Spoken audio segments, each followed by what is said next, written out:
Bien, amados hermanos, hoy está con nosotros nuestro querido pastor Neider Gómez, quien está desarrollando una preciosa labor de pastorado en la iglesia de García Rovira, un sector de la ciudad de Bucaramanga, la ciudad de los parques. Entonces le damos la bienvenida, lo recibimos con un aplauso al hermano, con gozo y alegría. Bienvenido, hermano. Gracias.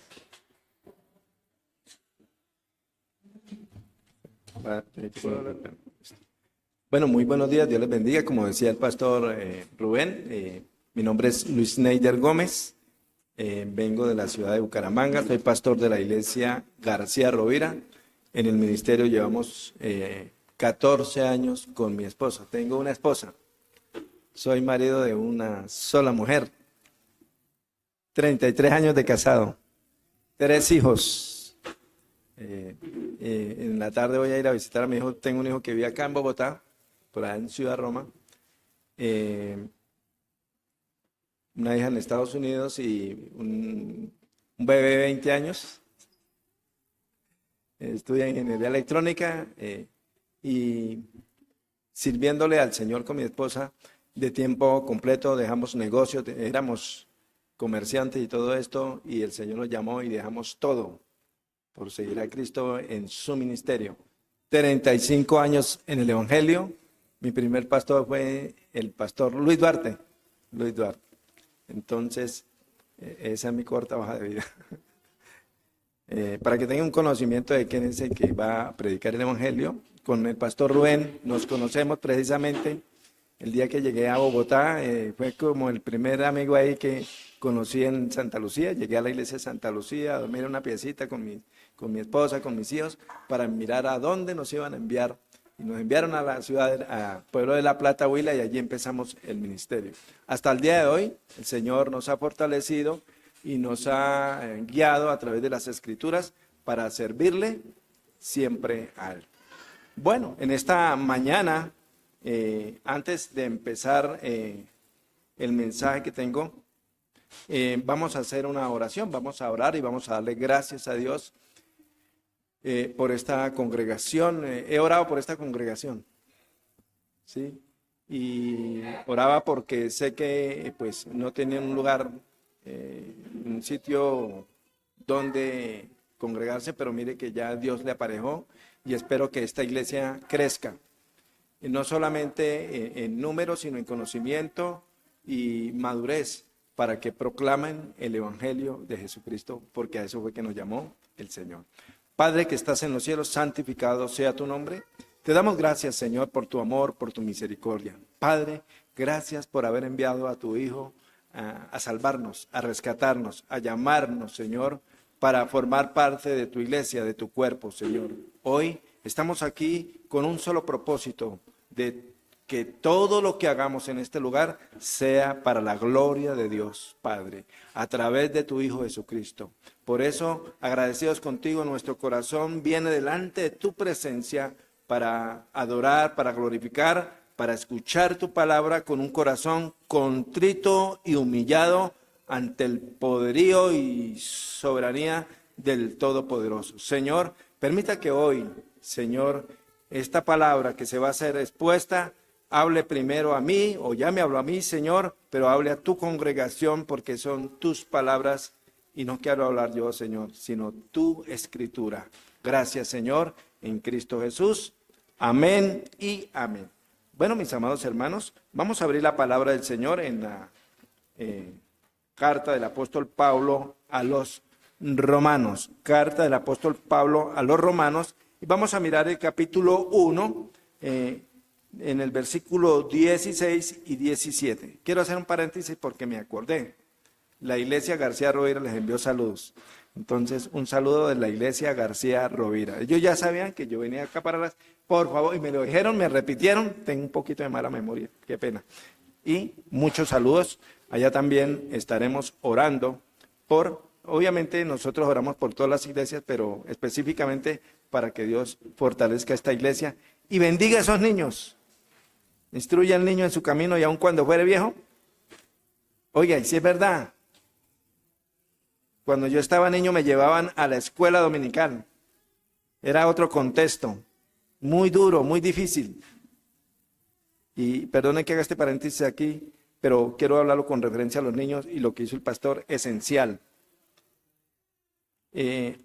Acompañé a mis padres hasta los 12 años y a los 12 años me fui a la iglesia y a los 22 años me volvió a traer el Señor a la iglesia. Y desde los 22 años, en el año 91, no le voy a decir cuánta edad tengo, estoy sirviéndole al Señor. Entonces sí se cumple la palabra y sí hay que orar por los niños. ¿Sabe? Porque en mi iglesia no hay niños. Hay una niña nomás, una niñita. No hay niños. Quisiera tener un grupo de niños. Sí tenemos unos, pero nos tocó ir a abrir un campo por allá para buscar los niños. Entonces, bendecida esta iglesia con esos niños. Son los futuros ministros del Señor. Amén. Bueno, mis amados hermanos, Romanos capítulo 1, versículo 16 y 17. Y vamos a hacer esta práctica. Yo voy a leer los 2 versículos y ustedes después lo leen. ¿Listo? Para que nos empapemos. Dice la palabra del Señor así: porque no me avergüenzo del evangelio, porque es poder de Dios para salvación a todo aquel que cree, al judío primeramente y también al griego, porque en el evangelio la justicia de Dios se revela por fe y para fe, como está escrito, mas el justo por la fe vivirá. Por favor, lo leen ustedes.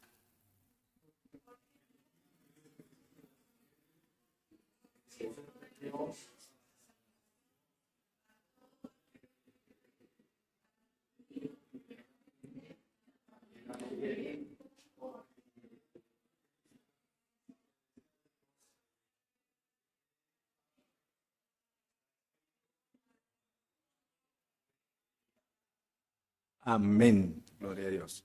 La justicia de Dios, mis amados hermanos, se revela por fe y para fe. Este gran tema es el mismo corazón de la epístola, así como lo era el evangelio que Pablo predicaba. Expresado simplemente es justificación por sola fe. Pero el problema del apóstol Pablo no era su intelecto, sino la práctica como tal de la palabra del Señor.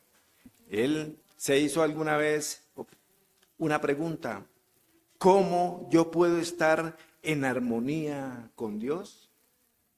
Antes de la experiencia del camino a Damasco, Pablo había tratado de resolver por el camino judío, obrando bien, o sea, estableciendo una relación correcta con Dios por medio del cumplimiento de la ley de Dios. Y podemos ver a través de sus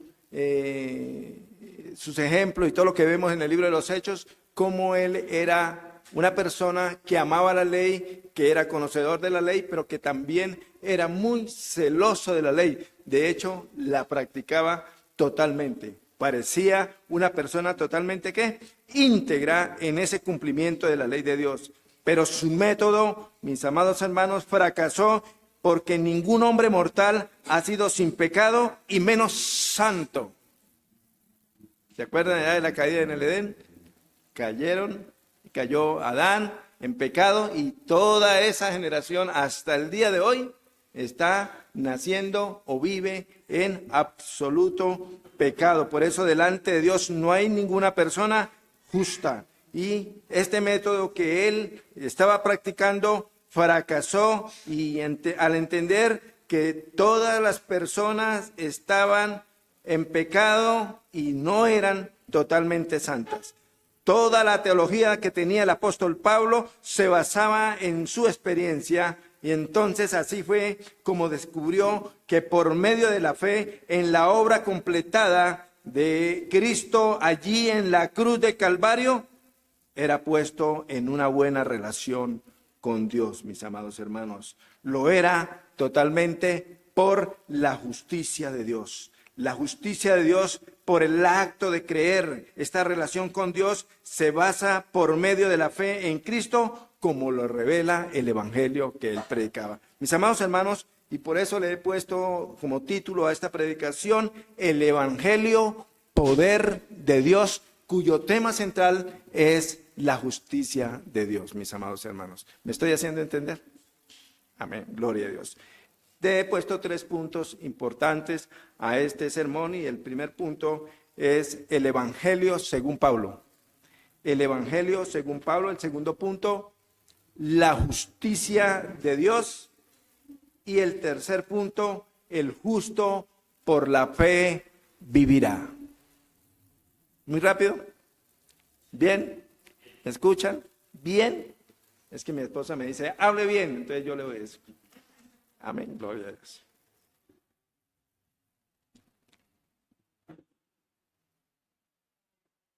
El Evangelio según Pablo, mis amados hermanos, para entrar en el primer punto, el Evangelio según Pablo, él hace una declaración interesante aquí. No me avergüenzo, ¿de qué? Del Evangelio. No me avergüenzo del Evangelio. Y traía a memoria, perdona que hablen de mí un poquito, perdónenme, señores, quiero hablar de Cristo. Pero es que cuando yo entré al Evangelio, por allá en el año 91, entonces todo el mundo tenía que llevar Biblia. Y entonces yo escondía la Biblia en una bolsa. En una bolsa. Y eso me daba pena eso, porque lamentablemente fui muy inconverso y era muy conocido en Cúcuta y en todo lugar donde iba yo, a mí me conocían, pero compré una Biblia pequeñita. Y entonces la escondí en una bolsa y me aparté. Tan lindo así, ¿no? El evangélico de la secreta. Pero pasaron los años y Javier, su amigo Javier, me tocaba ir a un pueblo como a 2 horas, peligrosísimo, supremamente lleno de violencia. Cúcuta es una ciudad violenta y sus alrededores peor. Entonces yo iba por allá a predicar, a servirle al Señor, y me monto en ese bus y me llevé la Biblia más grande que tenía en la casa. Sí, de contraste, pero yo me la llevé por miedo, para que nadie me conocía en el bus y nadie me conocía en esas veredas. Y cuando ya iba entrando a esas veredas, estaban los paramilitares como a cada 200 metros con granadas y bueno, todo lo que, su armamento, ¿no? Y a qué hora nos bajan del bus y el nuevo en esa vereda ese día era yo. Y empiezo, ahí sí oré y ahí sí saqué la Biblia a relucir para que me vieran todos que yo cargaba un biblión. O sea, este tipo es evangélico, ¿sí? Y ahí sí no me daba vergüenza de ser creyente del Evangelio. El apóstol Pablo aquí entonces resalta, hace una declaración y varias declaraciones, pero hace una: no me avergüenzo del Evangelio. Y entonces lo que él muestra aquí es su firmeza, es su convicción en la verdad, pero él lo declara porque se basa en 3 verdades importantes, que son las 3 verdades importantes del Evangelio, que son su crucifixión, la muerte de Cristo en la cruz del Calvario, allí, su sufrimiento, su derramamiento, ¿qué? De sangre. ¿Y qué dice el Señor con respecto a la sangre? Dice, porque la sangre de Cristo nos limpia ¿de qué? De todo pecado. Él se basaba en esa declaración, mis amados hermanos, pero también declaraba su sepultura. Él declaraba su sepultura, pero también declaraba su resurrección. Para como ayudar a esto está en 1 Corintios capítulo 15, del versículo 3, 4 y 5, ¿no? Y él declaraba que Cristo verdaderamente, como le enseñaron a él, que sí murió, que fue sepultado y que había resucitado. ¿A quién? A Cefas y a 500 hermanos, y después se le apareció ¿quién? A él, para que no haya ninguna duda de que lo que él hizo, su obra completa, era totalmente una verdad. Por eso el apóstol Pablo declara que el Señor Jesucristo, que el evangelio que él predica, basado en la obra de Cristo, es una ¿qué? Verdad. Y por eso él no se avergüenza de predicar la verdad, mis amados hermanos. Pero también hace otras declaraciones con respecto a su evangelio, al que él predicaba, y era que él sabía a quién había creído. Eso es lo que él le dice allá a Timoteo, allá en la segunda carta, en el capítulo 1, versículo 12, donde él dice, oiga, no te avergüences, en ese capítulo, no te avergüences a hablar de quién, de Cristo, y de quién, y de mí. Yo sé también a quién he creído. Yo sé a quién he creído. ¿Por qué él sabe a quién ha creído?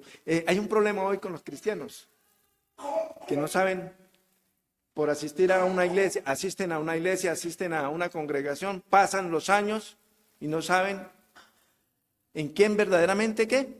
Ha creído. Por eso ellos se avergüenzan del Evangelio, porque no tienen una convicción de lo que hizo Cristo, de lo que es Cristo, no solamente para su vida, sino para todos aquellos que han sido salvos por su gracia, su amor y su misericordia. Mis amados hermanos, entonces él sabía, otra declaración, él sabía a quién ha creído. Espero que esta iglesia sepa a quién ha creído, mis amados hermanos. Pero también hay otra parte aquí importante, y es que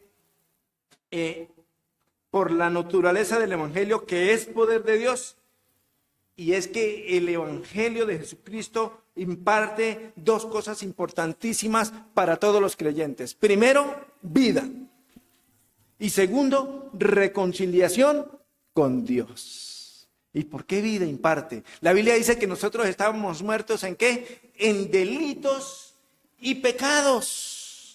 Pero también la Biblia dice que nosotros, en Corintios dice que nosotros fuimos ¿qué? Reconciliados con Dios, con el Padre, por la obra hecha completa de Cristo allí en la cruz de Calvario. Y nos invita también el apóstol Pablo allí a ser ¿qué? Reconciliadores con Dios a otras personas. Es importantísimo, hermanos, que tengamos muy claramente que nosotros estábamos muertos. ¿Cuándo morimos? ¿Cuándo pecó Adán? Por nuestros delitos y ¿qué? Y pecados. También tiene que hablar sobre la depravación del hombre aquí, porque el hombre no puede acercarse a Dios. Y hay algo aquí que era que él también estaba pensando en eso. Por su naturaleza, entonces, no podrá o no podía, él estaba entendiendo que por su pecaminosidad, él no podía venir a él, sino por única y exclusivamente el poder del Evangelio, mis amados hermanos. Ningún pecador puede venir al Señor, ningún pecador puede venir a la vida, ningún pecador puede ser reconciliado con Dios si no es a través de ¿quién? Del Evangelio del Señor Jesucristo. Es más, no hay otro medio. No hay otro medio.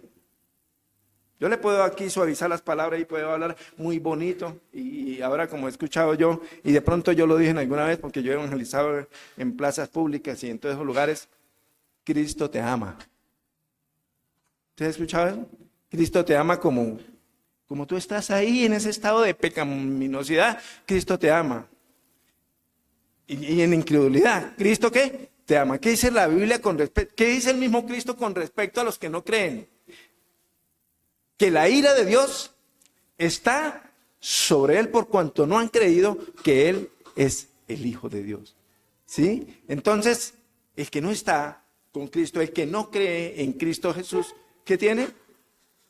La ira de Dios sobre él. Y por eso el apóstol Pablo estaba agradecido con Dios, no se avergonzaba porque él sabía quién era él. Un depravado. ¿Quién era él? Un pecador, pero Dios lo llevó a la vida a través de su amor y de su misericordia. Eso también lo dice allá en segunda de Timoteo, en el capítulo 1, versículo 12, 14, 15. Todo esto habla de que el Señor lo había sacado de tanta maldad. Dice, yo no soy digno de ser apóstol, porque él fue, según 1 Timoteo aquí, en el capítulo 12, en el capítulo 1, versículo 12, 14, 15, dice, yo fui perseguidor de la iglesia. Injurié la iglesia del Señor. Hablé mal de él, de la iglesia del Señor. Por eso el Señor allá en la aparición a Damasco le dice, oiga, Saulo, Saulo, ¿por qué me persigues? Nada menos y nada más, y esto también tiene que ver con nuestra identidad como iglesia. Somos la iglesia del Señor comprada a precio de sangre en la cruz del Calvario, mis amados hermanos. Por eso nosotros debemos tener una identidad de quiénes somos nosotros. Ahora somos llamados hijos de Dios, pero por nuestros méritos, obviamente no. Es por la gracia y la misericordia del Señor. Por eso Pablo está en un contexto de dónde lo había sacado el Señor, pero Pablo está en un contexto, está dirigiendo una carta donde hay un contexto impresionante, donde el cristianismo está siendo perseguido, donde hay críticas, donde es el centro de la política internacional e intelectual, porque el imperio romano estaba propagado por todas esas regiones. Bueno, era el imperio, imagínense, romano, que tenía una fortaleza impresionante, que tenía intelectualidad, que tenía poder, armas, tenía todo para ser poderosos, pero lo que no sabían los romanos era que había alguien más sobrenatural y era el Señor Jesucristo. Mis amados hermanos,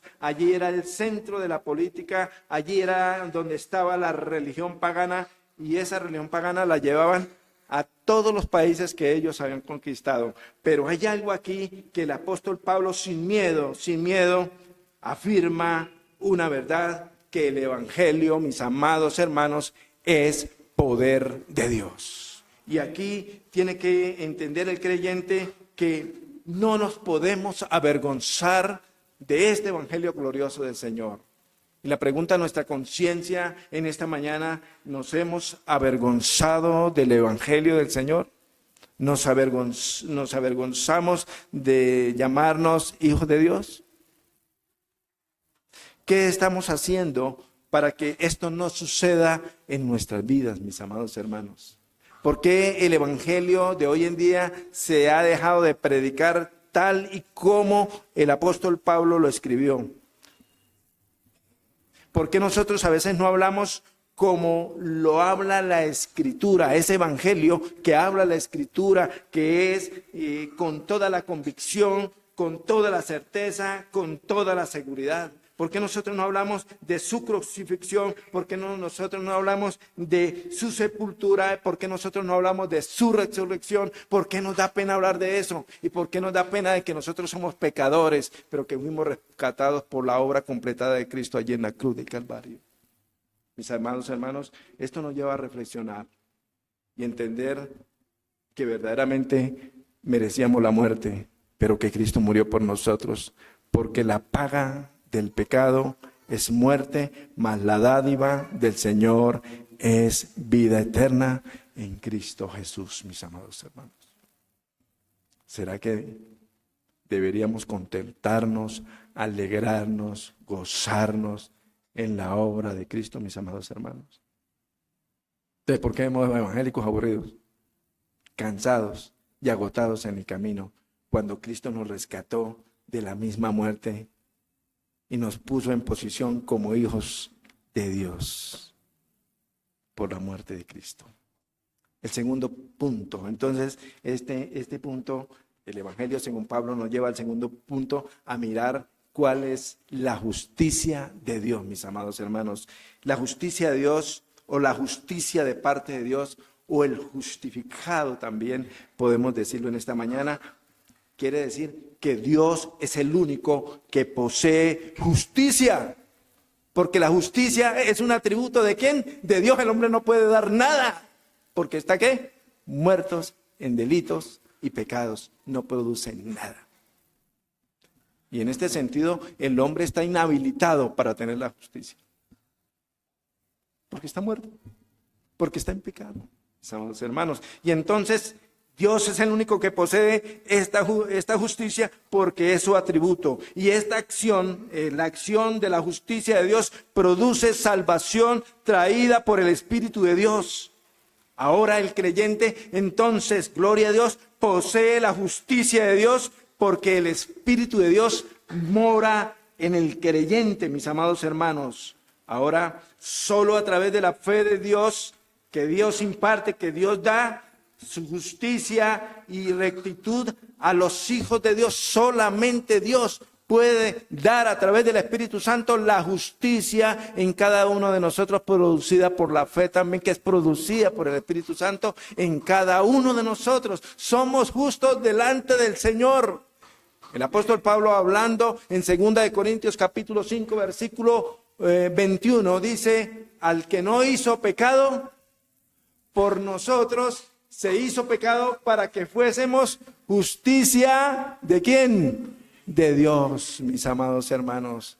Yo creo que eso me lleva a un arrepentimiento continuo delante del Señor, mis amados hermanos. Ver la justicia de Dios imputada sobre mí. Cuando el que merecía estar en la cruz y pagar el castigo éramos nosotros, lo hizo ¿quién? Su Hijo Jesucristo, santo, puro, ¿qué más? Noble, obediente, tenía todo para hacer el sacrificio perfecto, porque nosotros con ninguna obra podríamos acercarnos a nuestro amado Dios. Contentémonos, hermanos, tenemos la justicia de Dios, mis amados hermanos. ¿Usted ha visto a evangélicos con depresión? Mi esposa es psicóloga. La mayoría de los que tienen depresión son los pastores. ¿Cómo le parece a usted? Y entonces, ¿cómo serán los creyentes? ¿Sabe por qué? Porque no entendemos el evangelio y mucho menos la justicia de Dios, mis amados hermanos, que ahora somos justos delante del Dios Padre Todopoderoso, mis amados hermanos. Eso quita toda depresión. Eso quita todo dolor del alma. Porque sin eso, hermanos, estaríamos condenados a la muerte eterna, mis amados. Pero hay algo interesante aquí, y es que nuestro amado de Dios, a través de este concepto de justificación revelada por fe, nos invita a evaluar nuestra relación con Dios. ¿Estamos tratando de ganar el favor de Dios a través de nuestras propias obras? ¿Cómo estamos ganándonos el favor de Dios si estamos inhabilitados para llegar a Dios? Mis amados hermanos, todos sabemos, los creyentes, que ninguno se puede salvar por las obras, sino que fuimos salvados por la gracia y la misericordia de nuestro amado Dios, por la obra de Cristo en la cruz, mis amados hermanos. Y esto nos puede llevar al legalismo también, de que queremos ser salvos por lo que nosotros hacemos, hermanos. ¿Qué hacemos nosotros? ¿Qué producimos nosotros?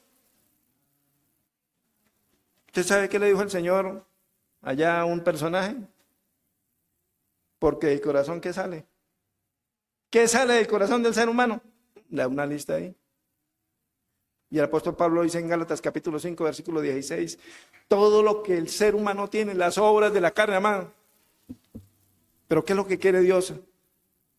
Que produzcamos fruto a través del Espíritu Santo, pero por el conocimiento, la fe puesta en la obra del Señor y la acción del Espíritu en nosotros va a producir frutos dignos de arrepentimiento, mis amados hermanos.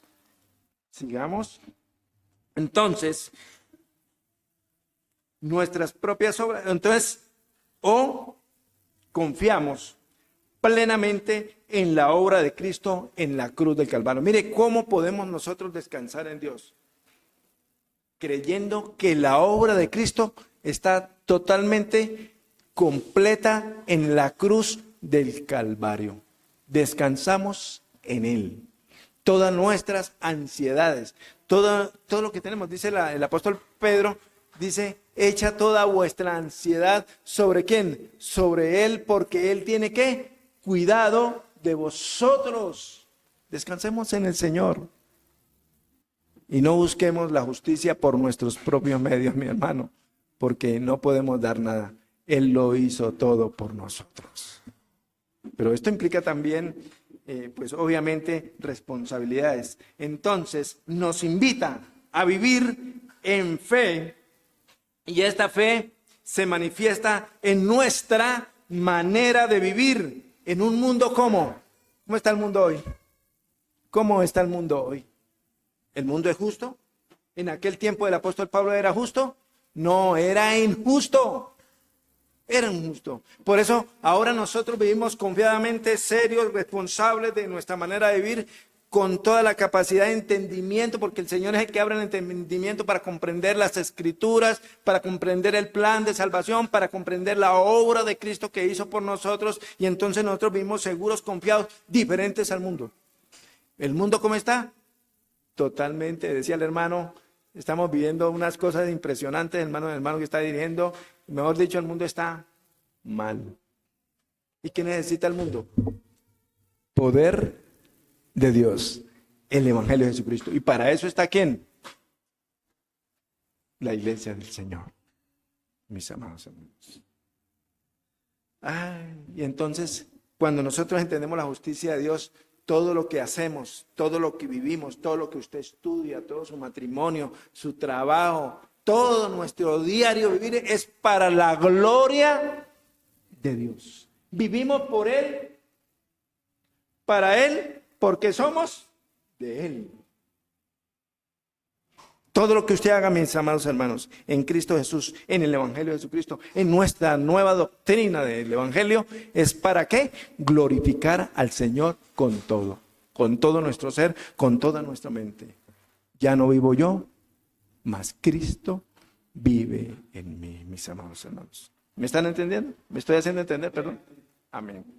Pasamos al tercer punto, y el tercer punto dice, el justo por la fe vivirá. El apóstol Pablo desafía a través de la palabra justo que tiene que vivir como creyente. ¿Usted es justo? ¿Usted ha sido justificado por la obra de Cristo? Sí. ¿Y cómo está viviendo? ¿Cómo es su diario vivir ante esta sociedad? El hermano hablaba algo de luz, ¿no? Somos luz en medio de todas estas tinieblas que están a nuestro alrededor. Estamos viviendo por fe, creyendo que Dios tiene el control, la soberanía de todo lo que está pasando, pero que en esa fe que nosotros vivimos tenemos que vivir de acuerdo a los parámetros del Evangelio de Jesucristo. Mis amados hermanos, entonces el apóstol Pablo aquí está desafiando al creyente que tiene que vivir como un creyente verdadero, como un justificado por la fe. Mis amados hermanos, ¿de dónde sale la fe?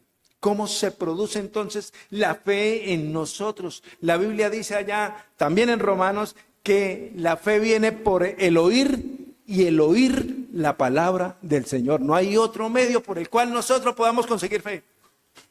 Que me da risa que la gente dice, yo tengo fe, que me va a ir bien. Y yo tengo fe para esto. Y en los creyentes también, tengo fe, hermano. Todos los puedo en Cristo que me fortalece. Y se van y se meten en unas cosas, hermanos, que nada tiene que ver con el diario vivir de nosotros delante del Señor.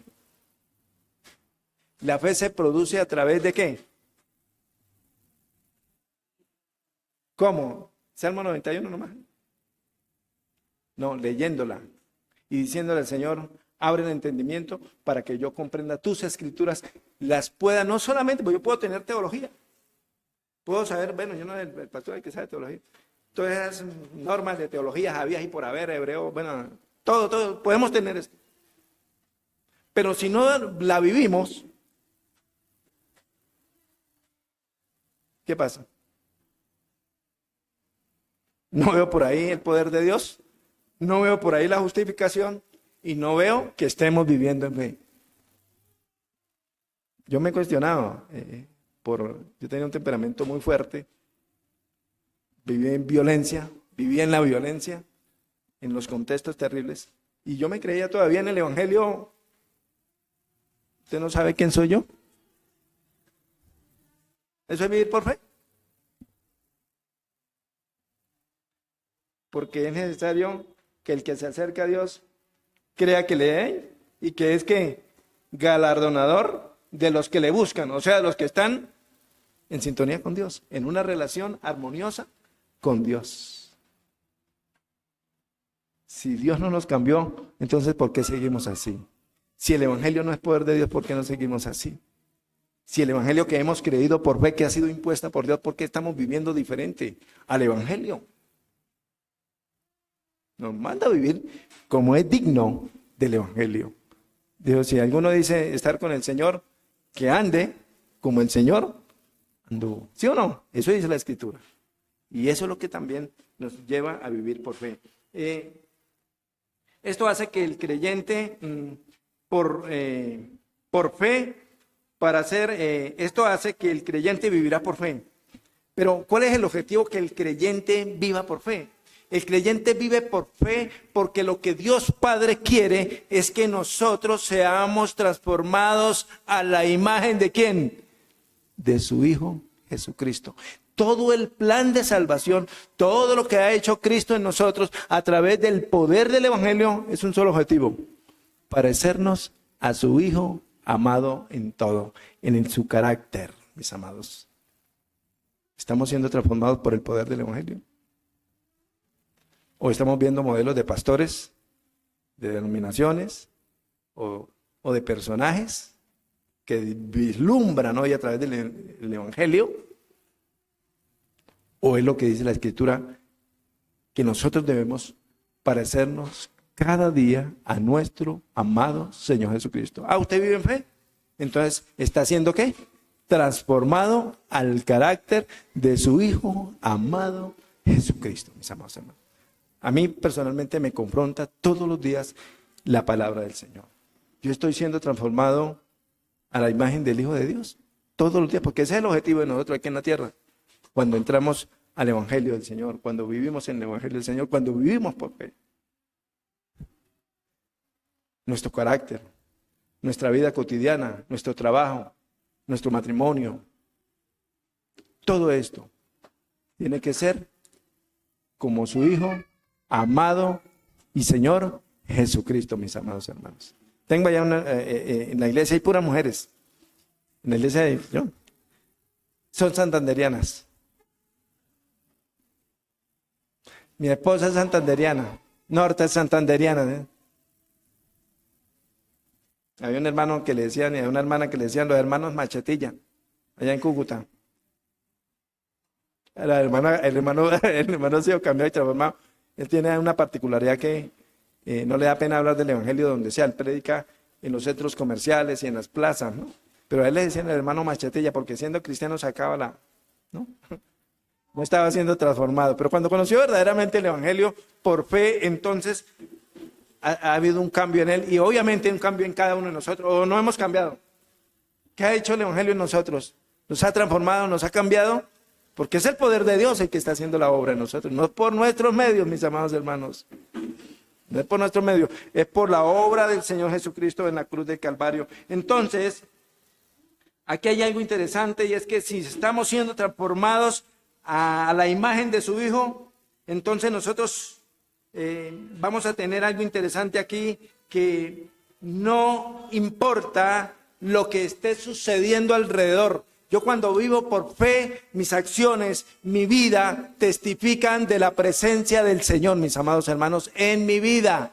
O sea, ¿usted ha escuchado la palabra almático? ¿No? La palabra almático es que somos almáticos. Entonces, de acuerdo a nuestro estado de ¿qué? De acuerdo a nuestro estado emocional, entonces vivimos. El cristiano no puede vivir almáticamente. El cristiano vive de acuerdo a las Sagradas Escrituras, de acuerdo al Evangelio poderoso. Por eso el verdadero cristiano que tiene fe, que vive en fe, no vive de acuerdo a las circunstancias, sino de acuerdo a ¿quién? A las Escrituras. ¿De acuerdo a quién? A su Hijo Jesucristo, mis amados hermanos. O sea que nadie lo puede mover. Esa fe que habita en nosotros no varía de acuerdo a ¿qué? A las circunstancias, mis amados hermanos. Por eso el Evangelio es ¿qué? Poder de Dios para nuestra salvación, mis amados hermanos. ¿Me estoy haciendo entender? Bueno, gloria a Dios. ¿Y qué puedo decir?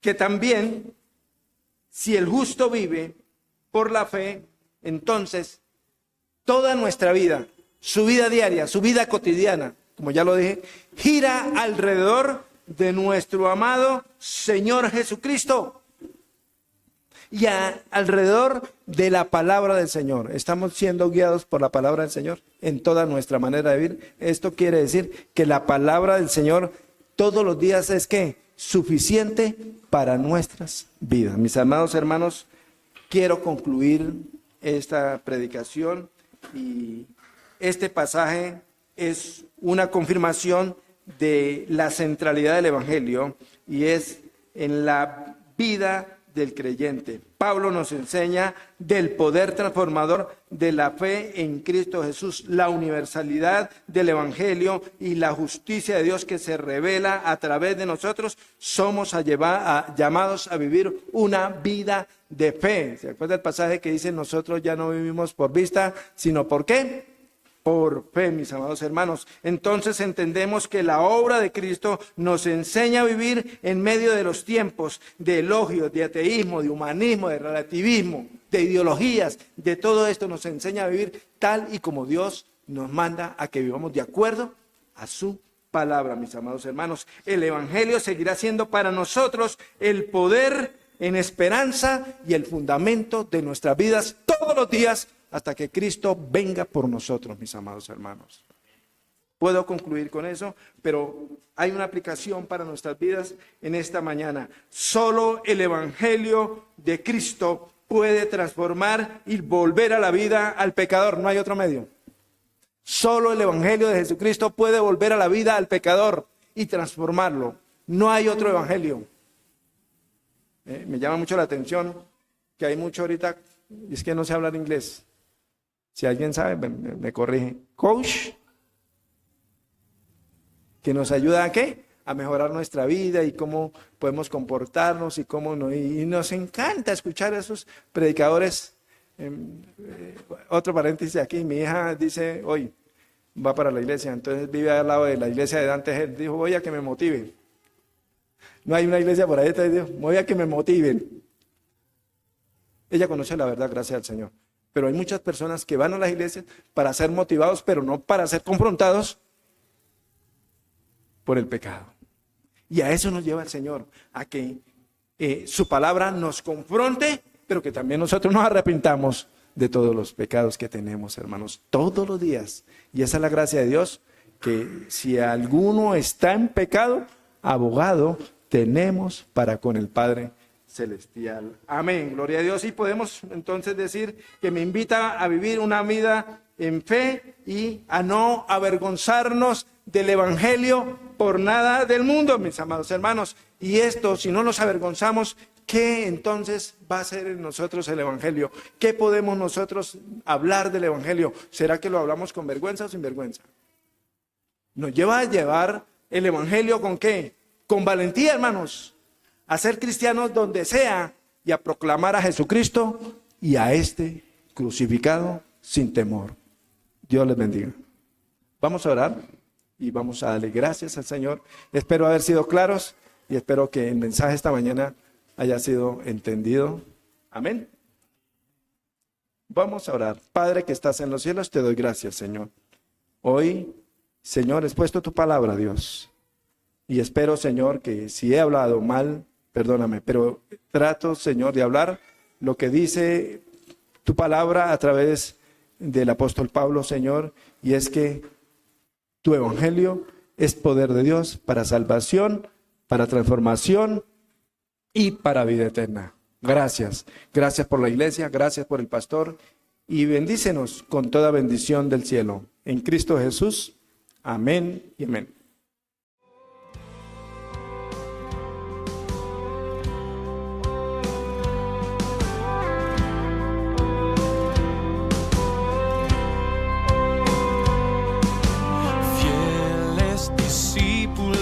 De Cristo que al reino